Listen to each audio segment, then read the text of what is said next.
नमस्कार मित्रांनो, मराठी स्पोर्ट्स क्रीडामध्ये तुमचे स्वागत आहे.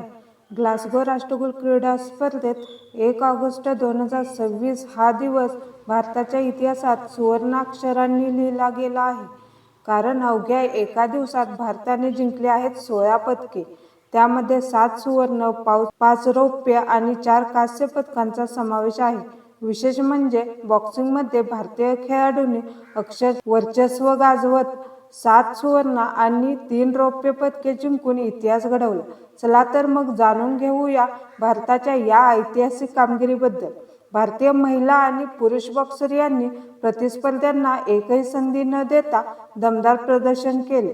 सुवर्णपदक विजेते पुढीलप्रमाणे आहेत: साक्षी चौधरी महिला 51 किलो गट, प्रीती पवार महिला 54 किलो गट, जास्मिन लंबोरिया महिला 57 किलो गट, प्रिया घंगास महिला 60 किलो गट, अरुंधती चौधरी महिला 70 किलो गट, सचिन सिवाच पुरुष 60 किलो गट, अंकुश पंगाल पुरुष 80 किलो गट या 7ही बॉक्सरनी भारताचा तिरंगा अभिमानाने उंचवला.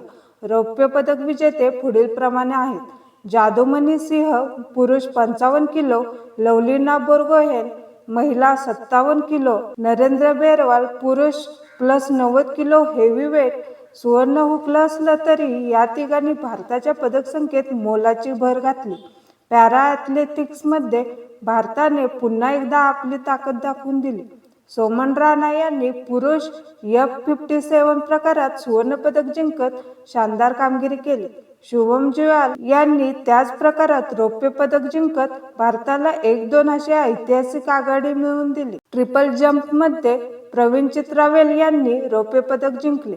सेल्वा प्रभू यांनी कांस्य पदक पटकावत भारताची दुहेरी कमाई पूर्ण केली.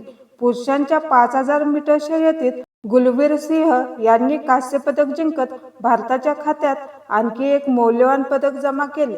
उन्नती शर्मा यांनी जुडोमध्ये कांस्य पदक जिंकत भारताचा विजयाचा सिलसिला कायम ठेवला. 1 ऑगस्ट 2026 हा दिवस भारतीय क्रीडा इतिहासातील सर्वात यशस्वी दिवसांपैकी एक ठरला. भारतीय खेळाडू सातत्याने उत्कृष्ट प्रदर्शन करत आहेत आणि पदकांची संख्या झपाट्याने वाढत आहे. तुमच्या मते या स्पर्धेतील सर्वात प्रभावी कामगिरी कोणत्या खेळाडूंनी केली?